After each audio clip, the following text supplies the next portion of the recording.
अखण्डमण्डलाकारं व्याप्तं येन चराचरं तत्पदं दर्शितं येन तस्मै श्रीगुरुवे नमः।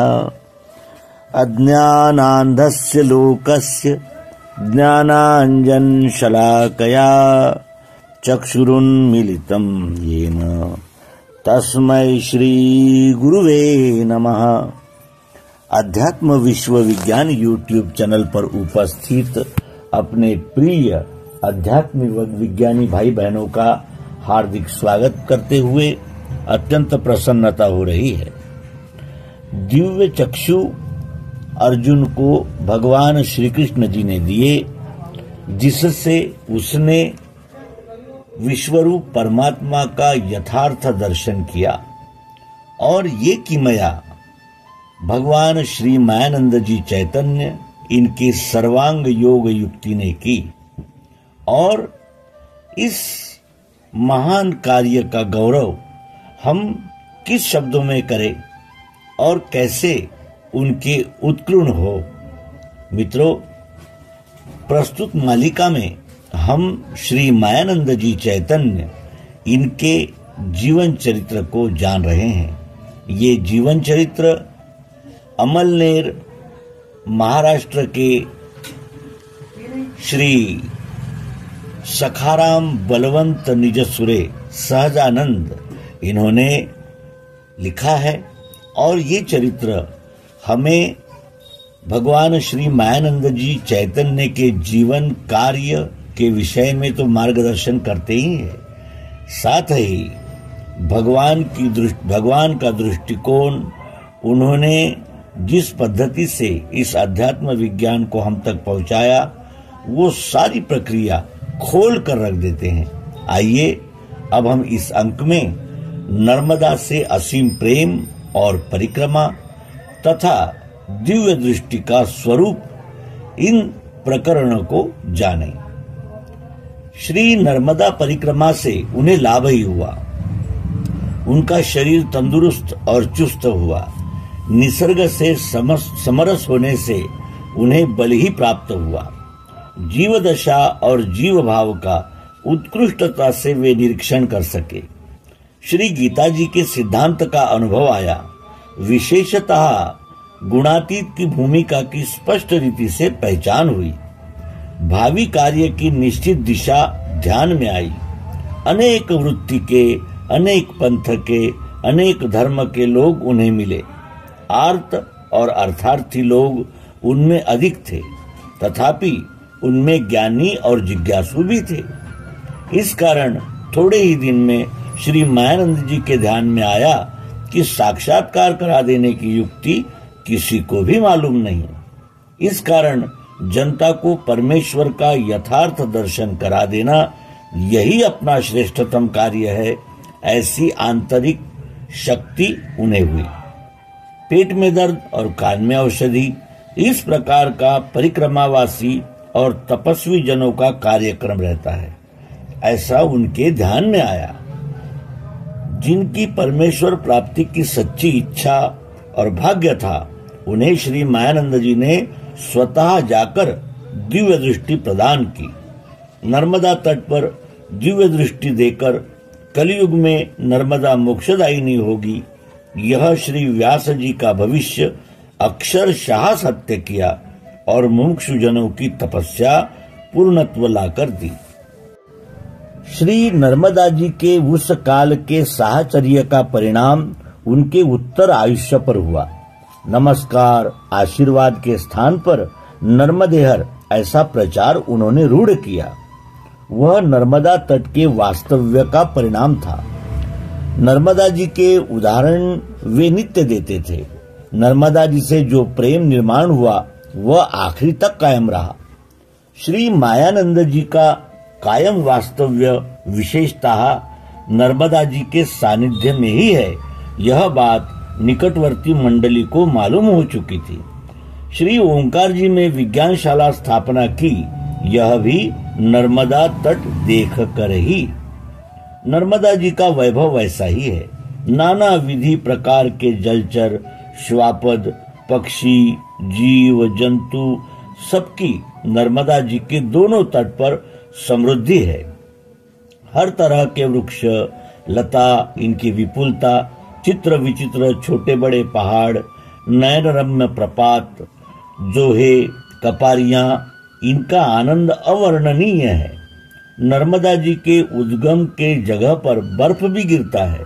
बीच में कुछ स्थानों पर उष्ण वातावरण, तो मुख में समुद्र का आनंद। इस प्रकार निसर्ग के बहुविधि और अनेक रंग के सौंदर्य से नर्मदा जी और नर्मदा तट मन लुभावना है। इसके अतिरिक्त नर्मदा जी से नहरें निकालकर मनुष्यों ने इसे विकृत नहीं किया। भारतवर्ष को द्विभाजित करने वाले विंध्याद्रि पर्वत पश्चिम दिशा में बहने वाली यह प्राण शक्ति है। हिंदुस्तान के बौद्धिक और चैतन्यमय जीवन श्री नर्मदा जी पर अवलंबित है। यही दिव्य दृष्टि प्रकट करके श्री मायानंद जी ने सिद्ध किया और श्री व्यास जी के भविष्य को दृढ़ता लाई। इस कारण श्री नर्मदा जी के निसर्ग स्मरणीयत्व आज भी मौजूद है। कल्पित रिवाज, व्यावहारिक कृत्रिमता, इनका अधिक प्रभाव मनुष्य पर रहता है और सब प्रभाव से मुक्ति निकलने के लिए नर्मदा परिक्रमा यह एक प्रभावी साधन है। जब जमेगा तब यथासांग परिक्रमा करने का श्री मायानंद जी अपने प्रचारकों को बताते थे। उसका रहस्य यही होगा, परिक्रमा में अभ्यास अच्छा होगा क्योंकि असंग स्थिति का वहां विशेष लाभ होता है। दिनांक 2/1/1918। पेट के लिए नर्मदा कम नहीं करती। दिनांक 14/12/1911। निश्चय के साथ ऐसा कह सकते हैं। साधकों के लिए ही विशेषतः बहुत कोशिश से सब जानकारी इकट्ठा करके नर्मदा पंचांग लिखकर प्रसिद्ध किया। परिक्रमा से श्री मायानंद जी का शारीरिक और मानसिक तप बहुत हुआ। इस कारण शरीर शुष्क हुआ, लेकिन तपश्चर्या से और अवतार कार्य की तीव्रता से शुरुआत हुई थी। इस कारण मुख पर प्रचंड तेज आया था। विश्व का गुह्य रहस्य सबको समझाने की शक्ति प्राप्त होने का आनंद मुख पर चमक रहा था। नर्मदा परिक्रमा में गुणों की कसौटी पर उतरे। दूसरी परिक्रमा में ही दिव्य दृष्टि प्रदान करना प्रारंभ हुआ था और आखिरी तक वह कार्य नर्मदा जी के तट पर ही प्रवाहित रहा। उन्होंने नर्मदा जी के तट पर जितना प्रचार किया उतना अनियंत्र नहीं किया। श्री मायानंद जी पर नर्मदा जी की मोहिनी पड़ी थी। नर्मदा जी से उन्हें विविध प्रकार की प्रेरणा, सहायता मिली। इस कारण नर्मदा जी से सख्य उत्पन्न हुआ और आखिरी तक वैसा ही कायम रहा। अंतकाल में अमरकंटक से वापस आते समय वे बहुत बीमार हुए। देह की शाश्वती न रहने से उस कठिन अवस्था में भी वैसे ही स्थिति में ओंकार जी ले चलने की जिद की थी और देह नर्मदा जी के तट पर रखा। नर्मदा जी श्री भगवान की सहेली थी।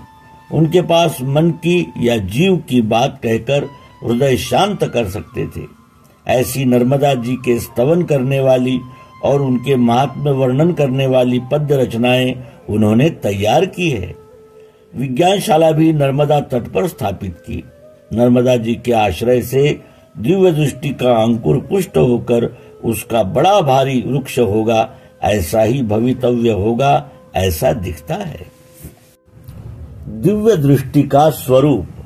श्रेष्ठ व्यक्तियों को भी जीवन का ध्येय अस्पष्टता लगता होगा, लेकिन वह स्पष्ट होने के लिए अल्प निमित्त कारण होता है। श्री विशुद्धानंद जी से श्री मायानंद जी को दिव्य चक्षु का सार्वत्रिक प्रसार करने की स्फूर्ति हुई। तब वही अपने जीवन का ध्येय है, ऐसी स्पष्ट कल्पना श्री मायानंद जी को हुई। तब से वह सरल पद्धति से कैसी दे सकेंगे, यह प्रयत्न में वे थे। योग्य समय प्राप्त हुआ, तब से अंत समय तक दिव्य चक्षु अर्थात दिव्य दृष्टि प्रदान करने का कार्य वे लगातार आत्मीयता से करते रहे। यही उनका अवतार कार्य था। श्रीमद् भगवद गीता के 11वें अध्याय में दिव्यम ददामि ते चक्षुः पश्य मे योगमैश्वरम, ऐसा कहकर श्री कृष्ण जी ने अर्जुन को दिव्य दृष्टि दी और उसे कृतकृत्य किया। वह दिव्य दृष्टि क्या है, यह व्यास जी ने नहीं लिखा, न किसी टीकाकार न भाष्यकारों ने बताया। श्री मायानंद जी द्वारा यह युक्ति प्रकट करने के पहले यह किसी ग्रंथ में नहीं लिखी है। मैं दिखाता हूँ वही दिव्य दृष्टि है, ऐसे आह्वान पूर्वक और निश्चित कहकर और यह दिव्य दृष्टि प्रकट करके अत्यंत सुलभ करके सबको दिव्य दृष्टि प्रदान की थी। ब्राह्मण स्थिति का सुखास्वाद लेने की शक्यता और सुविधा कर दी। यही श्री मायानंद जी की अलौकिकता, श्रेष्ठत्व और दिव्यत्व है। इस कारण दिव्य दृष्टि का वर्णन किए बिना चरित्र की पूर्णता नहीं हो सकती। दिव्य दृष्टि यानी मेस्मेरिज्म नहीं अथवा टेलीविजन जैसे साधन नहीं, वैसी वह धर्म दृष्टि नहीं या केवल ज्ञान दृष्टि ही नहीं है।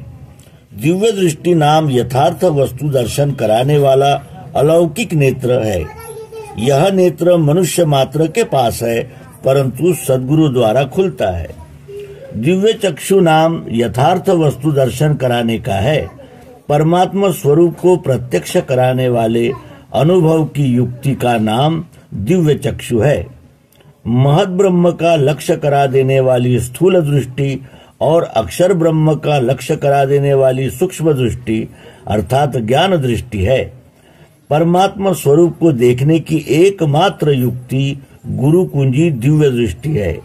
उसके अनेक साधन नहीं, वस्तु अर्थात विश्व का यथार्थ रूप जानने का नाम दिव्य दृष्टि है। दिव्य चक्षु कल्पित को हटाकर यथार्थ का लक्ष्य कराती है। यह उनके उद्धृत किए हुए निरूपण नर नारायण प्रश्नोत्तर से दिव्य दृष्टि यानी क्या, इसका अल्प दिग्दर्शन हो सकता है। और अन्यत्र श्री मायानंद जी के ग्रंथों में दिव्य दृष्टि का यथा योग्य विचार किया है, पुनरुक्ति नहीं करते। तथापि क्वचित यह दोष स्वीकार करके दिव्य दृष्टि विषय के कुछ विचार लिखता हूँ। मैं कौन हूँ, हमने जन्म लिया वह किस लिए, अपना स्वभाव कौन सा, हम क्या कर सकेंगे, अपना और विश्व का क्या संबंध है, यह न जानकर अथवा विकृत जानकर व्यवहार करने से जीवन दुखी होता, विफल भी होता है। प्रसंगानुसार अपना आचरण शुद्ध नहीं होता, स्वतः के लिए धर्मग्लानि ही आती है। इस प्रकार सार्वत्रिक अंधापन स्वरूप विभ्रम जब फैलता है तब सामष्टिक धर्मग्लानि आती है। कोई भी विचारवान व्यक्ति धर्मग्लानि का यह दृश्य आज देख सकता है। जाति भेद तो हो ही गए थे, किंतु एकत्र कुटुंब पद्धति भी टूट रही है और व्यक्तिवाद का अशास्त्रीय स्तोम बढ़कर समाज में फूट पड़ रही है। पति पत्नी का यह रिश्ता भी आस्ते आस्ते लय को प्राप्त होकर पशु कोटि मनुष्य का हो रहा है। ऐसे व्यक्ति का भला नहीं होता। कुछ तो भी काल्पनिक द्वेष का निमित्त करके उस आधार पर संगठना करना, देश के कारण, वंश के निमित्त, आत्मरक्षण के कारण नीति नियम कायदे कानून तैयार करना, कोई भी प्रणाली निकालकर उसके ही ढोल बजाना या बाजा बजाना, ये चलता है। लेकिन ग्लानि मिटी नहीं और अशांति भी हटी नहीं। स्वतः सुधारणावादी कहने वाले जो नरमेघ युद्ध कर रहे हैं, इस दृश्य से यही दर्शित होता है कि उनकी बुद्धि का दिवाला निकला है। मुख से समता विश्व बंधुत्व की बात करना, लेकिन समता की ओर विश्व बंधुत्व की किंचित मात्र भी समझ नहीं। मानव समाज सहस्त्रशः खंडित हुआ है। अनेकानेक मत, पंथ, संप्रदाय, इनकी खींचतान से बुद्धि भेद होकर समाज खंडित हुआ और सहजानंद को दुनिया भूल गई। इस प्रकार के सामष्टिक ग्लानि नाश के लिए सामष्टिक उपाय योजना की जरूरत रहती है। सामष्टिक पुकार सामष्टिक स्फुरण अवतीर्ण होकर आती है। ऐसा सामष्टिक व्यक्ति अवतार रहता है और उसका कार्य ही अवतार कार्य है। स्वतः के अज्ञान से अपनेपन की भावना नष्ट हुई है। इसका परिणाम इस जगत में मचा हुआ आत्मीयता का ह्रास। आत्मीयता नहीं बढ़ेगी तो मानव समाज कैसा सुखी होगा? लेकिन वह कैसे बढ़ेगी? शब्दों से, भय दिखाने से या फिक्र से, अथवा तत्व प्रणाली आइडियोलॉजी से नहीं। नहीं नहीं, यह सब उपाय अपूर्ण है,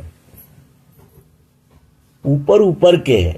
वास्तव में स्वतः का अज्ञान नष्ट करना यही एक उपाय है। अज्ञान शब्द से नष्ट नहीं होता, अनुभव के निश्चय से ही जाना जाता है। यह निश्चय दिव्य दृष्टि से ही होता है, दूसरा मार्ग नहीं। इस कारण दिव्य दृष्टि का विशेष महत्व है। सब ब्रह्मांड में मैं ही भरा हूँ और ब्रह्मांड मेरे में, यह विचार दृढ़ करने की युक्ति दिव्य दृष्टि वह एकांगी या अष्टांगी नहीं, सर्वांगी है। दिव्य दृष्टि से सर्वांग योग है, यह जानकारी होती है। देखने के जितने साधन हमारे पास है वह सब ज्ञानेंद्रियां स्थूल सूक्ष्म जागृत करके अनुभव ग्रहण करना। मूल में जो सर्वांग दृष्टि है उसे उजाला देकर दिव्य करना, जानना ही है। कुछ होना नहीं, कुछ बनना नहीं, सिर्फ जानना ही है। अर्थात अनुभव शब्दातीत होने से उसकी प्राप्ति शब्द से होना अशक्य है और वह सार्वत्रिक रीति से सबको सुलभता से प्राप्त होने के लिए श्री मायानंद जी ने शक्कर का सरल सीधा प्रयोग करने का शोध लगाया। सर्वसाधारण आदमी भी समझ सकेगा और उसके ध्यान में आएगा। ऐसी ही यह सीधी साधी सरल युक्ति है, लेकिन लक्ष्य पूर्वक यह प्रयोग देखना चाहिए। जिनको ध्यान रहा उन्हें आत्महित की प्राप्ति हुई और दुर्लक्ष्य करने वाले पंडित भी वैसे ही रहे। मिश्री अर्थात बताशे शक्कर के ये सीधे सरल प्रयोग से ब्रह्म ज्ञान जैसे गहन विषय को अत्यंत सुलभ किया। दिव्य दृष्टि को अन्य साधनों की आवश्यकता नहीं अथवा विद्वत्ता, श्रीमंती, अनुष्ठान आदि साधनों की जरूरत नहीं। दिव्य दृष्टि को जात पात धर्म पंथ कुल काल इत्यादि कुछ बाधा नहीं आती। श्री मायानंद जी ने स्वतः संचार करके, विज्ञानशाला स्थापित करके, प्रचारक तैयार करके और ग्रंथ निर्माण करके यह अध्यात्म विद्या सार्वत्रिक करने का प्रयास किया और अपना अवतारित्व सिद्ध किया। मित्रों, सहजानंद जी द्वारा लिखित श्री भगवान मायानंद जी चैतन्य जीवन चरित्र का हम आस्वाद ले रहे हैं। क्रमशः उनके जीवन और कार्य से परिचित हो रहे हैं। आइए हम सब इन एपिसोड्स को अधिक से अधिक शेयर करें और दिव्य चक्षु से दिव्य दृष्टि का अधिक से अधिक प्रचार प्रसार करें। आज मानवता को इसकी अत्यंत आवश्यकता है। ये सब हम अध्यात्म विज्ञानी जन जानते हैं। धन्यवाद। नर्मदे हर। सद्गुरु भगवान की जय। विश्वरूप परमात्मा की जय। ओम शांति शांति शांति।